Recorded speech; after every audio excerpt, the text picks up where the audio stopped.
That's what I mean. What was in there? What was in there? Why would they care so much? That's so crazy. Yeah. The whole thing And is so crazy. there was no legal action against that, which is clear destruction of evidence. Well, it's also, there's this other narrative that always drives me crazy, is that he's going to destroy democracy. So in order to destroy democracy, we have to install a president without a primary. Right. We have to have a candidate that is the least liked vice president of all time, the least popular vice president of all time, and then use gaslighting and the full force of the media machine to turn her into the future. And hope. Right. And then she's gonna be changed, even though she's a sitting vice president. And then on top of that, this idea of change when the Democrats have been in control for what, 12 of 16 years? Right. Which is crazy. Like, this is the change. Yeah, I mean, obviously, I view this election as a turning point, like a fork in the road of destiny that is incredibly important. I've not been politically active until this election, and the reason I've been politically active this election is because I think if we don't elect Trump, I think we will lose. We will lose democracy in this country. We will lose the two-party system. And let me explain why. So there's only like six or seven swing states. The margin of victory in those states is small, often like 10 or 20,000 votes.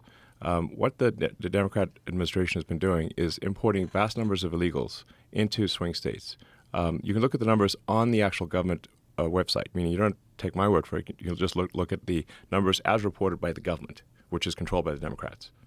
And what we're seeing is triple-digit increases in the number of illegals in every swing state. In some cases, 700% increases. These are gigantic numbers.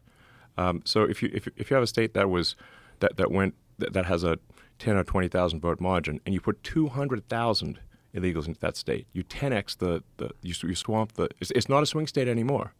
It's going to vote blue, and then once the swing states vote blue, there is no election anymore.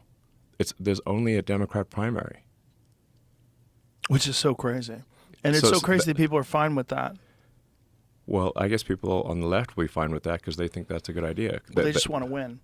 They just want to win. Correct. Like the thing is, one does not need actually any ground conspiracy theory for this. You just have to look at the simple matter of incentives. If the Democrat Party wants to win, like basically achieve permanent victory, all they need to do is turn the swing states.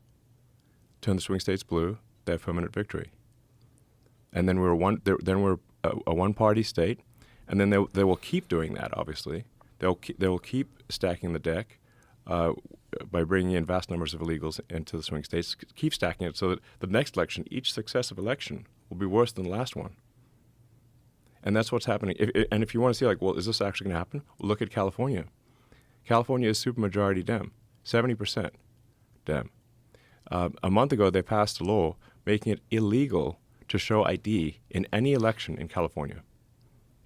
So a friend of mine went to vote in Palo Alto because he was like, "Is this for real?" He tried to show his ID, and they reacted like if you show a cross to a vampire. Okay, they're like, "No, we can't even look at that ID." It is illegal for them to even look at your ID if you want to present it in California. Why? For any election at all, even like city council. What logical reason other than to cheat would you ever have that law? The reason is to cheat. It's only like you can never make an argument any other way. And I think 84% of people polled believe that you should show ID to vote. So it's against the will of the people. Yes, and we are extremely rare. We're an outlier in not requiring ID.